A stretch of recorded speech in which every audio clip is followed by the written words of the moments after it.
네, 선주규 선임 기자 나와 계십니다. 어서 오세요. 안녕하세요. 네, 슈퍼 화요일 얘기를 많이 하는데 그걸 앞두고 미국 대법원에 이 트럼프 전 대통령에 대한 결정이 있었군요. 어떤 내용인가요? 앞서서 콜로라도주 대법원이 트럼프 그 출마 자격을 박탈하는 판결을 했는데요. 네. 여기 대해서 지금 미국 연방 대법원이 어제 그 트럼프의 출마 자격 유지를 결정을 했습니다. 이것도 그 만장일치로 결정을 했습니다. 네. 그 대법원 판결을 보면은 미국의 헌법이 개별주의 대선 후보 자격 박탈을 허락하지 않는다. 그걸 할지 안 할지는 주가 아닌 연방 의회에 있다고 그렇게 그 판결을 했습니다. 언론에서는 슈퍼 화요일 앞두고 있기 때문에 좀 여러 가지 의미를 부여할 것 같은데요. 네, 트럼프가 백악관 복귀를 겨냥해서 또 다른 날개를 달았다는 분석이 일제히 나왔고요. 네. 트럼프도 뭐 판결 아주 직후에 자기 소셜 미디어에 미국을 위한 뭐 큰 승리라고 자축을 했습니다. 백악관 쪽에서는 아직까지 뭐 별 얘기가 없습니다. 로이터는 대법원 판결이 매우 빠르게 이루어졌다 그러면서 그 트럼프가 또 하나가 있죠. 2020년 대선 결과 뒤집기 시도에 대한 그 특검 기소와 관련한 면책 특권 심리는 상당히 늦다. 그런데 지금 대법원이 이 그 지위 박탈 그 여부는 그 내란에 관여한 그 부분이었는데 연방 대법원은 거기에 대해서는 그 언급을 하지 않았습니다. 그 정치적 논란거리가 되는 부분이라서 아마 오해한 것 같습니다. 그렇군요. 자, 다른 얘기 넘어가 보겠습니다. 프랑스 의회 상하원이 어제 합동회의에서 여성의 낙태 자유를 명시한 헌법 개정안을 승인했다고요. 이게 세계 최초라고 하는데요. 세계 최초입니다. 네. 그 찬성 780표, 사실 정족수가 512표만 넘어도 찬성이 가결이 됐는데 뭐 압도적으로 그 가결을 시켰습니다. 네. 이렇게 되니까 이제 헌법 34조에다가 여성이 자발적으로 임신을 중단할 수 있는 자유가 보장되는 조건을 법으로 정한다. 이런 조항이 추가가 되게 됐습니다. 네. 마크롱이 아주 뭐 반색을 합니다. 표결 직후에 X에다가 글을 올렸습니다. 프랑스의 자부심이다. 전 세계에 보내는 메시지라고 그렇게 강조를 했습니다. 그러면서 오는 8일이 세계 여성의 날인데 그때 아주 성대한 그 국세 날인식을 갖겠다. 뭐 이렇게 밝혔습니다. 네. 이 이전 이야기, 뭐 사전적인 좀 배경 이야기들이 어떻게 됩니까? 프랑스는 원래 일반법으로 그 낙태를 허용해 왔는데 네. 기억하시다시피 미국 연방대법원이 2022년에 그 임신 24주까지 낙태를 허용했던 1973년 그 판결을 폐기했죠. 그러니까 이제 야 이거 가지고 안 되겠다 싶으니까 이제 헌법에 명시를 하려는 그런 거를 마크롱이 추진해 왔습니다. 네. 마크롱이 아주 이것 때문에 정치적으로 뭐 회생 발판을 마련했다. 왜냐하면 지난주에 그 우크라이나 파병 가능성을 언급을 했다가 아주 된통 홍역을 치렀는데 네. 그거를 이걸로다가 덮는 그런 그 호기가 됐다. 이렇게 분석도 나옵니다. 네. 자, 다른 얘기 해보도록 하죠. 바이든 행정부가 가자 지구에 대한 대량 구호 허용을 거듭 촉구하고 있다. 이 내용도 전해주세요. 미국이 지금 그 네타냐후한테 상당히 뿔이 난 것 같습니다. 해리스 미국 부통령이 오늘 새벽에 지금 이스라엘 전신회가 간츠, 이 사람은 야당 대표인데 이 사람이 지금 미국에 왔습니다. 그래가지고 오늘 새벽에 백악관에서 만났는데 그 전에 연설하면서 지금 가자지구에서 어린아이들이 매일 굶어 죽고 정말 참상이 심각하다. 그리고 또 얼마 전에 이스라엘군이 그 가자지구 구호 트럭에 몰려든 민간인한테 총을 쏘아가지고 한 100여 명이 죽은 그런 참사가 있었는데 그것도 상기시켰습니다. 네. 그러면서 미국이 그 가자지구의 구호품 공중 투하를 시작했는데 계속할 거다. 아주 그러면서 즉각 휴전하라고 거듭 압박을 했습니다. 네. 해리스 부통령이 에드먼드 패터스 다리를 찾았다고요? 이 앞서서 지난 일요일에 네. 그게 이제 이른바 미국의 피해 일요일입니다. 59년 전에 그 여기서 그 경찰의 그 투표권을 요구하는 시위가 있었습니다. 흑인하고 민권 운동가들이. 그래가지고선 그때 무차별 유혈 진압을 했는데 그리고 나서 그해 8월에 소수 인종 참정권을 보장하는 투표권이 제정이 됐습니다. 해리스 부통령은 지금도 극단주의자들이 자유롭고 공정한 선거를 방해한다.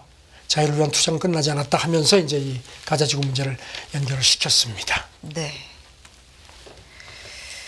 다음 얘기 해볼까요? 미국이 이스라엘에 뿔이 났다. 그런데 다음 얘기는 네타냐후도 뿔 났다입니다. 어떤 얘기입니까? 조금 전에 그 간츠 전신회가 그 강요가 미국을 방문했다고 말씀드렸죠. 근데 지금 이스라엘 현지 언론 보도를 보면은 이 사람이 사전에 네타냐후하고 협의를 안 한 모양입니다. 그리고 네타냐후도 네. 저 미국 갑니다 하고 이틀 전에 통보를 했다는 겁니다. 네. 그러니까 이제 화가 잔뜩 났죠.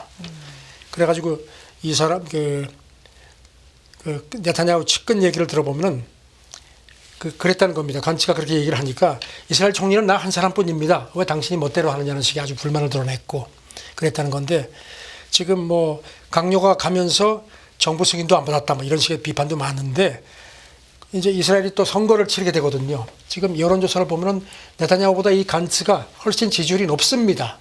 그러니까 백악관도 네타냐후가 요즘에 삐딱하니까 제끼고 이 사람을 좀 키워주는 것 같습니다. 네. 지금 아주 그 네타냐후하고 바이든하고 아주 사이가 아주 간극이 엄청나게 벌어졌습니다.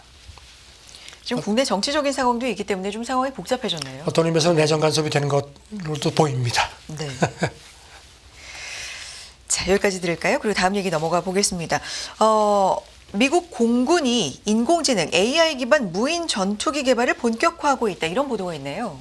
이 무인 전투기하고 무인기하고는 다릅니다. 무인기는 이제 완전히 잘 하는 거고 무인 전투기는 그 대개 이제 전투 편대가 가면 이제 4대가 가는데 편대 장기가 있고 그 옆에 윙맨이라고 편대 장기를 보호하는 게 있는데 네. 그걸 이제 무인 전투기로 대체를 하려는 겁니다. 월스트리트저널 보도인데 미국 국방부가 이거를 지금 개발을 위해서 올여름까지 방산업체 2곳을 선정을 할 계획이라는 겁니다. 네. 그래가지고 지금 뭐 보잉, 뭐 로키드 마틴 이런 데가 지금 치열하게 경합을 하는 모양인데 일단 앞으로 5년간 이게 이른바 이제 협동 전투기라고 부르는데 이 무인 전투기 사업에 우리 돈으로 한 80조 원 정도를 투입할 모양입니다. 네. 그러니까 새로운 시장이죠. 그러네요. 최근 몇 년간 보면 이 전투기 분야, 방산 분야에 돈이 엄청나게 들어가죠. 네, 굉장한 지금 뭐 발전이 아시다시피 있습니다. 우리도 지금 구입한 F-35, 네. 뭐 F-22, 그다음에 이제 스텔스 전략 폭격기 B-21, 이 B-21은 한 대에 7억 달러가 넘습니다. 네. 그리고 F-35만 해도 거의 한 우리 돈으로 한 1억 달러 정도. 물론 조금 떨어지긴 했는데요. 그러니까 이제 여러 가지 문제가 있는데 문제는 비용 때문에 그렇다는 겁니다. 왜냐하면 워낙 이 전투기 값이 비싸니까 미국 공군이 노후 기종을 대체하는 데 어려움이 있다는 겁니다. 그래서 이제 이런 식으로 단가를 좀 떨어뜨리는 측면도 강한데 지금 방산업계에서 보면요, 이 무인 전투기는 대당 1,000만 달러, 우리 돈으로 130억. F-35가 대당 한 많게는 1억 달러니까 10분의 1밖에 안 되는 겁니다. 네. 그렇기 때문에 F-35 한 대 값으로 이 무인 전투기 10대를 대체할 수 있다는 거죠. 지금 우리는 F-35 사고 우방국도 많이 샀는데 좀 진작에 얘기했으면 우리가 좀 돈을 절약할 텐데 말이죠. 네. 이런 모든 결정에는 중국에 대한 어떤 견제나 이런 것도 중국이 있는 지금 거죠? 엄청나게 그 공군력을 강화하고 그리고 그러니까 이제 잘못하면은 이제 그 공군력에서 밀릴 수 있다는 그런 위기감이 많이 있는 것 같습니다. 알겠습니다. 다음 얘기 넘어가 보겠습니다.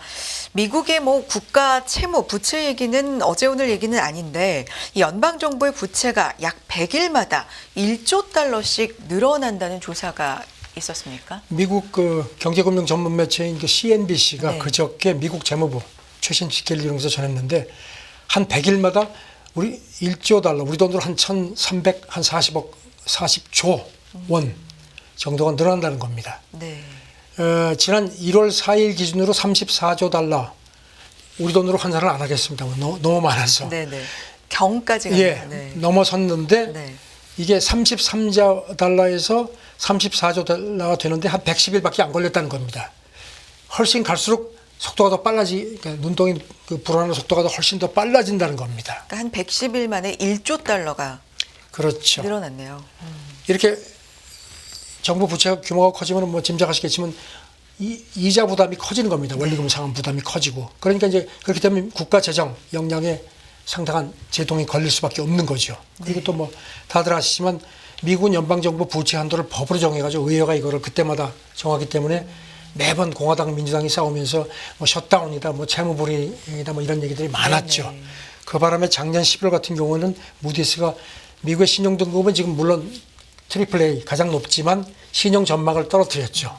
그리고 또 달러 믿어도 되느냐 여러 가지 이런 것들이 나오는 상태인데 아까도 뭐 말씀드린 대로 그 무인 전투기를 이렇게 값을 좀 떨어뜨리는 식으로 하는 것도 이런 여러 가지 부채 부담의 모양인데 미국이 그야말로 좀 빚의 나라입니다. 사실 우리가 이런 게 좀 많이 가려져 있지만 뭐 셧다운 이슈는 계속해서 최근까지도 뭐 잊을만 하면 그래서 이제는 이게 가능한 이유는 뭐 다 그렇게 아시다시피 네. 미국은 달러를 발행하니까 네. 그러니까 자기들이 찍어내면 되는 거니까. 그래서 지금 뭐 달러 결제 시스템에 대한 뭐 이게 브릭스 쪽에서 도전이 많은 것도 이런 맥락도 있습니다. 이 업계에서는 100일 패턴이라고 부르는 것 같은데 이게 예, 좀 100일 유지될 패턴. 거라고 보나 봅니다. 예. 네. 알겠습니다. 다음은 중국 얘기를 해보겠습니다. 중국 양회, 뭐 전 세계 관심이 좀 쏠려 있습니다. 여기서 어떤 경제적인 부양책이 조금 더 강하게 나올까, 어떤 언급이 나올까 이런 게 양은 주목이 아시다시피 되는데요. 전국 인민대표대회 이거는 이제 우리 의회격이고요. 네. 전국 인민정치협상회 이거는 이제 자문기구입니다. 어제 정협이 개막이 됐고 오늘 전임대가 시작이 됩니다. 네. 이제 금요일까지인가 되는데요. 지금 이제 월가의 가장 이제 전 세계의 관심은 투자 어떤 그 경제 부양책이죠. 과연 투자 심리를 개선할 만한 추가 부양책이 나올까 하는데 월가 쪽에서는 그거 쉽지 않을 거다. 지금 차이나 베이지북 회장 얘기도 갑자기 뭐 짠 하고 나오기는 힘들 거다. 네. 그 시장이 그런 걸 기대하는 모양인데 그러지 마라. 왜냐하면 중국 공산당이 지금 중국 경제가 엄청나게 안 좋은데 그게 더 추락하지 않을 정도로만 이렇게 뒷받침할 거라는 걸 늘 시사해 왔기 때문에 왜냐하면 중국도 지금 여러 개 달리거든요. 너무 기대하지 마라. 지금 월가 쪽에서 예상하는 거는 올해 재정 적자 목표치가 한 3.2%, 성장률 목표치는 한 5% 정도로 제시가 될 것 같은데 실제로 4%밖에 안 될 거다 하는 그런 관측들이 많습니다. 그래도 좀 기대하고 있는 정책이 좀 있을까요? 예, 뭔가 추가 네. 부양책은 있을 거다. 이를테면 무슨 뭐 소비 쿠폰 같은 걸 내놓거나 하는데 이게 또 잘못하면 역효과가 있을 수 있다는 겁니다. 왜냐하면 이런 것들이 어떤 디플레 우려를 더 가속화시킬 수 있는 일인데 다만 이제 양회에서 국내 소비라든가 신용 가능성을 강조를 할 경우에는 최소한 단기적으로 시장 투자 심리 개선에는 도움이 되지 않겠느냐 이런 기대도 나옵니다. 네. 뭐 부동산이나 이런 쪽에 대해서 중국에서 우려도 많은데 그래도 소비 쪽으로는 좀 기대해 볼 만하지만 너무 큰 기대는 하지 말아야 되겠다 이런 얘기들이 많은 모양입니다. 애널리스트들 얘기는요. 네. 지방 정부도 그렇고 뭐 인민은행도 그렇고 뭐 상당히 뭐 많이 뭔가를 좀 얘기를 하는데 네. 시진핑을 비롯한 최고 지도부는 적어도 지금까지 나름 그런 대로 가는 방향이 옳다는 그런 기조를 가지고 있다는 겁니다. 그래서 뭐가 나와도 그렇게 크게 나올 것 같지 않은데 그러면서 이제 진짜 중국이 뭔가를 좀 글로벌 투자 심리를 개선을 시키려면은 깜짝 놀랄 만한 걸 내놔야 되는데 그거는 쉽지 않을 거다. 일단 뭐 지켜보죠. 네. 중국의 양회 정협에 의해서 전인대까지 뭐 결과 나오는 대로 또 평가까지 전해주시고요. 다음 얘기는 오펙 플러스입니다. 자발적 감산 2분기까지 연장 소식인데요. 자세히 좀 전해주세요. 원래는 올해 1분기까지 그러니까 이달 말까지 예정을 했던 거를 한 분기를 연장을 하기로 합의를 한 걸로 로이터가 전했습니다. 네. 사우디, 쿠웨이트, 이라크, 알제리, 오만 같은 데가 지금의 감산 기조를 2분기까지 유지하겠다고 발표를 한 걸로 그렇게 전해졌습니다. 지금 아시다시피 작년 11월 올해 1분기의 할당량보다 하루에 220만 배럴 더 감산하기로 그렇게 합의를 했었죠. 이 가운데 100만 배럴을 사우디가 자기들이 이제 출혈하겠다고 했었고요. 네. 시장도 대충 이렇게 예상을 했습니다. 왜냐하면 제일 원유 소비가 많은 중국이 지금 뭐 침체 때문에 원유 수요가 지금 늘어나지 않고 있고 그다음에 또 오펙 플러스하고 경쟁하는 미국도 지금 산유량을 계속 늘리고 있기 때문에 네. 감산 기조를 유지해야 하는 게 오펙 플러스는 필요하다는 겁니다. 왜냐하면 돈이 필요하니까요. 사우디는 이런 어떤 대규모 개발 자금, 그다음에 러시아는 아시다시피 전쟁 비용 때문에 그런데 지금 1분기 같은 경우는 이라크하고 카자흐스탄 같은 데가 자발적 감산 약속을 안 지켜서 오펙 플러스가 목표했던 감산량을 달성하지 못하고 있는 상태입니다. 네. 그런데 2분기에는 이라크도 좀 자기도 하겠다 했는데 글쎄 추이를 좀 더 지켜보지요. 다음 얘기 넘어가 보겠습니다. 원자력 발전법이 미국이죠. 미국의 원자력 발전법이 미국 하원에서 초당적인 지지로 채택이 됐다. 이게 어떤 의미를 갖는 겁니까? 이게 별로 보도가 안 됐는데요. 네. 지난주 수요일 미국 하원에서 압도적으로 통과가 되었습니다. 찬성이 뭐 365표고 반대가 36표니까 뭐 압도적입니다. 그리고 공화당, 민주당이 같이 발의를 한 걸로 되어 있고요. 네. 지금 이게 보면은 이제 이걸 발의한 그 두 의원이 이제 표결에 앞서서 공동 성명을 냈는데 이 법안이 미국 원자력 발전에서 지난 한 세대 이상의 지지부진했는데 가장 큰 개혁을 가져다 줄 거다 이렇게 강조를 했습니다. 그러면서 미국이 글로벌 원자력 혁신의 선봉 위상을 회복하는데 필요한 상식적인 발걸음이다. 그러니까 정치적으로 너무 해석하지 말라는 그런 그 점을 강조를 한 겁니다. 네. 원자력 발전법 세부적인 내용이 어떻게 될까요? 뉴욕타임스 보도를 보면요, 네. 이게 그 미국 원자력 규제위원회가 그 이제 그 원전 심사하는데 소형 모듈 원전 SMR이죠 같은 차세대 원자력 승인 절차를 좀 간소화하는 내용. 그다음에 미국의 원전 업계를 재정적으로 지원하는 것도 담고 있습니다. 그리고 또 그 석탄 화력 발전소 부지 노후화된 곳을 차세대 원전 건설 거기다가 하는 것도 장려하는 내용도 담겼다는 겁니다. 네.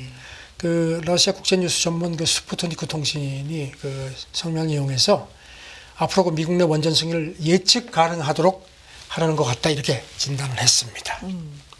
이 원자력 규제위원회 뭐 역할 같은 것도 좀 이것도 강하고. 주목이 되는데요. 네. 뉴욕타임스 보도를 보면은요, 네. 그 이 규제위원회가 원자력 안전성을 지금 심사하는 데 초점을 맞추고 있는데 거기 플러스해서 원전 기술과 잠재력이 어떤 사회에 줄 수 있는 이점도 고려되어야 한다. 이런 내용도 들어간다는 겁니다. 그러니까 이제 원자력 좀 더 너무 엄격하게 하지 말라는 의미인 것 같습니다. 네. 이 얘기는 여기까지 듣도록 하고요. 다음 얘기는 리한나, 좀 유명한 팝스타죠.